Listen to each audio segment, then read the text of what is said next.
Fala, filhotes, estão vivos? No vídeo de agora nós vamos falar um pouquinho sobre essa obra aqui do Confúcio, os Analectos. Mais rico repositório do pensamento oriental, né? Introdução, notas, glossário de nomes e apêndice sobre a vida de Confúcio e seus discípulos por Decelau. Os Analectos são uma compilação de ensinamentos de Confúcio que viveu entre 551 e 479 a.C., na era chamada por Karl Jaspers de Era Axial, era onde foram criados os valores que regem praticamente todo o mundo oriental e o mundo ocidental atualmente.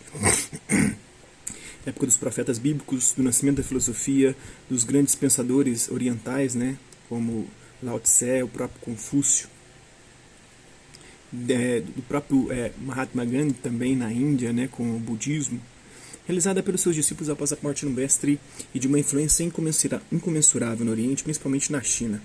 Mais do que uma filosofia, trata-se de uma visão de vida. O ponto central da obra de Confúcio, o homem moralmente ideal e como atingir tal excelência moral, é algo a ser construído aos poucos e a todo momento, nas pequenas ações diárias.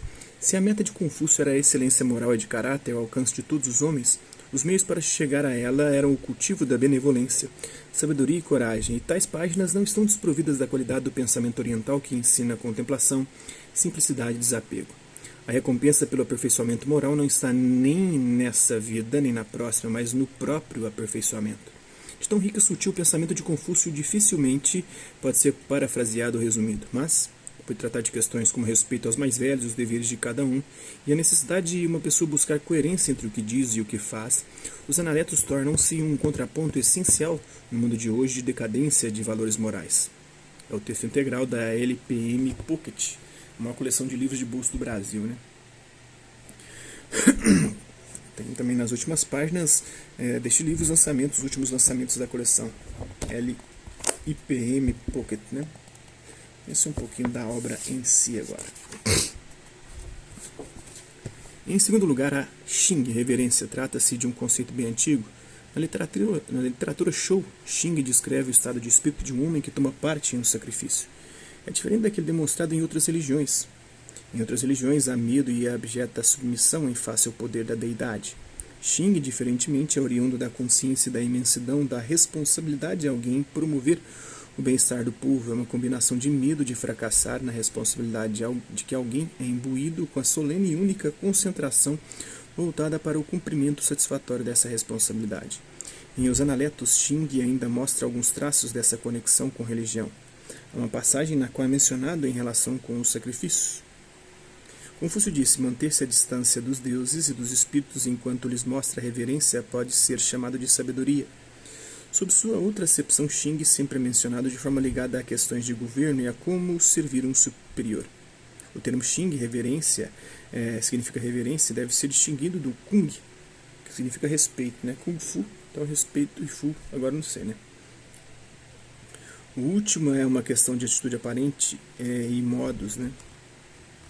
Estou muito preocupado com os modos. Kung é normalmente mencionado de forma relativa à observância dos ritos. Por exemplo, o cavalheiro é respeitoso para com os outros e observa os ritos, e disse que dirige sua atenção a ter um comportamento respeitoso. O homem deve ser respeitável nas suas relações com os outros, porque desse modo ele pode evitar insultos e humilhações. Se um homem é respeitoso, ele não será tratado com insolência. Ser respeitoso significa ser observador dos ritos, no sentido de que isso possibilita que se fique longe da desgraça e do insulto. Isso mais ou menos completa o resumo das maiores virtudes morais que fazem parte da formação de um cavalheiro. Entretanto, deixei deliberadamente o I para o fim. I é uma palavra que pode ser usada em relação a uma ação, quando ela pode ser considerada correta, ou pode ser usada para designar um ato que uma pessoa devia fazer, quando então significa dever, ou pode se referir a uma pessoa, quando então significa correto ou cumpridor do dever. Quando usado no sentido amplo, às vezes a única tradução possível é moral ou moralidade. De certa forma, uma parte das palavras que denotam virtudes morais pode ser aplicada tanto a pessoas quanto a ações. Entretanto, no que diz respeito a isso, e é diferente das outras palavras morais, coloquemo-na, por exemplo, em contraste com a benevolência. Claro que tanto uma ação quanto uma pessoa podem ser descritas como benevolentes, mas benevolência é basicamente uma característica de pessoas e sua aplicação a atos é apenas derivativa. Um ato benevolente é o ato de um homem benevolente. Como característica de pessoas morais, benevolência tem mais a ver com disposição e intenção do que com circunstâncias objetivas. O contrário é verdade sobre a sua retidão. Retidão é basicamente uma característica de atos e sua aplicação a pessoas é derivativa. Um homem é correto apenas na medida em que faz o que é certo. A retidão dos atos depende da sua conveniência moral nas dadas circunstâncias e tem pouco a ver com a disposição ou intenção da pessoa que age. É aqui que a distinção entre agente ético e ação ética se torna relevante. Antes dissemos que Confúcio estava mais interessado nas virtudes morais do que na realidade ou na qualidade moral dos seus atos. Mas nenhum sistema moral pode ser baseado apenas em virtudes morais, e o sistema de Confúcio não é exceção. Vimos que, no que diz respeito aos próprios interesses de uma pessoa, a oposição entre vantagem a ser obtida e retidão. Novamente, no teste para saber se coragem é uma virtude, é o I, que é o critério. Embora Confúcio não o declare explicitamente, não se pode deixar de ficar com a impressão de que ele percebeu que, em última instância, I é o critério pelo qual todos os atos devem ser julgados, enquanto não há outro critério pelo qual I pode ser julgado. Afinal de contas, mesmo com a mesma benevolência, não carrega sua própria garantia moral. Amar a benevolência sem amar o aprendizado pode levar à tolice. Como veremos, o objetivo a ser perseguido por meio do estudo nesse contexto provavelmente deve ter sido os ritos. E os ritos, como regras de conduta, só podem, em última análise, ser baseados no I. Podemos, então, dizer que no sistema moral de Confúcio, embora a benevolência ocupe uma posição mais central, I é, ainda assim, mais fundamental. Então, esse é um trecho dessa aula. Espero que vocês tenham gostado do vídeo. Quem curtiu, dá um like. Quem não curtiu, dá um dislike. Quem se interessar pelo conteúdo do canal, só se inscrever e ativar o sininho e aguardar os próximos vídeos e as próximas notificações.